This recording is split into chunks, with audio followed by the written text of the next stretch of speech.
ಗಾಂಧಿ, ರಾಜೀವ್ ಗಾಂಧಿ, ರಾಹುಲ್ ಗಾಂಧಿ, ಜವಾಹರ್ಲಾಲ್ ನೆಹರು ಇವರೆಲ್ಲ ಮಾಡಿ ಬಿಟ್ಟು ಸುಸ್ತಾಗಿ ಅವರೆಲ್ಲ ಅನೇಕರದ್ದು ತಿರುವುದು, ಅದರಲ್ಲಿ ನಾಶನೂ ಆಗೋದು. ಈಗ ಅದ್ರ ತುಡಿ ಪ್ರಿಯಾಂಕಾ ಖರ್ಗೆ ನಾನೂ ಇದ್ದೀನಿ ಅಂತ ತೋರಿಸೋದಕ್ಕೋಸ್ಕರ ಮಾಡ್ತಕ್ಕಂಥ ಒಂದು ವಿಚಿತ್ರ ರಾಜಕಾರಣ ಬಿಟ್ಟರೆ ಇನ್ನೇನೂ ಇಲ್ಲ. ರಾಜ್ಯ ಜನದ ಮುಂದೆ ನಾನು ದೊಡ್ಡ ಹೀರೋ ಅನ್ನೋಂಥ ಪ್ರಯತ್ನ ನಡೆಸಿ ಇವತ್ತು ಹೀರೋ ಎಲ್ಲ ವಿಲನ್ ಆಗಕ್ಕೆ ಹೊರಟಿದ್ದಾರೆ. ಎರಡನೇದು ಸೋನಿಯಾ ಗಾಂಧಿ, ರಾಹುಲ್ ಗಾಂಧಿಗೆ ಈ RSS ಬಗ್ಗೆ ನಾವೇನಾದ್ರು ಕೂಡ ಟೀಕೆ ಮಾಡಿದ್ರೆ, ಕ್ರಮ ತಗೊಂಡ್ರೆ ಅವರೆಲ್ಲ ಸಂತೃಪ್ತಿ ಆಗ್ತಾರೆ ಅನ್ನೋಂಥ ಒಂದು ಭ್ರಮೆಯಲ್ಲಿ ಅವರಿದ್ದಾರೆ. ನಾಳೆ ಕ್ಯಾಬಿನೆಟ್ ರೀಶಫಲ್ ಆಗುತ್ತೆ ಅನ್ನೋಂಥ ಸಂದರ್ಭದಲ್ಲಿ ನನ್ನ ಮಂತ್ರಿ ಸ್ಥಾನವನ್ನು ಕೂಡ ಉಳಿಸ್ಕೋಬೇಕು ಅನ್ನೋಂಥ ಒಂದು ಪ್ರಯತ್ನದಲ್ಲಿ ಅವರಿದ್ದಾರೆ. ಅವರು ಈ ಪ್ರಯತ್ನದಿಂದ ಸರ್ಕಾರವೇ ಉಳಿಯಲ್ಲ ಅನ್ನೋಂಥ ಭಾವನೆ ನನಗಿದೆ.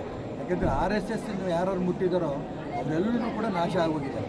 ಯಾರು ಶ್ರೀಮತಿ ಇಂದಿರಾ ಗಾಂಧಿನೇ ತುರ್ತು ಪರಿಸ್ಥಿತಿ ತಂದು RSS ಬ್ಯಾನ್ ಮಾಡಿದಂಥ ಸಂದರ್ಭದಲ್ಲಿ ಅವರೇ ಸುಣ್ಣ ಆಗೋದು. ಈ ಪ್ರಿಯಾಂಕಾ ಖರ್ಗೆ ಕುಂಡಿ ಇವ್ರು ಯಾವ ಲೆಕ್ಕ ಇದು? ಹಿಂದೂ ಧರ್ಮವನ್ನು ಉಳಿಸೋಂಥ ಒಂದು ವ್ಯವಸ್ಥೆ ಇವತ್ತು RSS ಮಾತ್ರ ಮಾಡ್ತಿದೆ.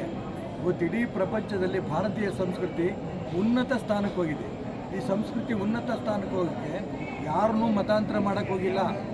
ಎಲ್ಲರೂ ಕೂಡ ಭಾರತೀಯ ಸಂಸ್ಕೃತಿಯನ್ನು ತಿಳಿಸಿ ಪ್ರಪಂಚದಲ್ಲೇ ಭಾರತೀಯ ಸಂಸ್ಕೃತಿ ಉನ್ನತ ಸ್ಥಾನಕ್ಕೆ ಹೋಗಿರೋದು ನಿಜಕ್ಕೂ ನಮಗೆಲ್ಲ ತುಂಬ ಸಂತೋಷ.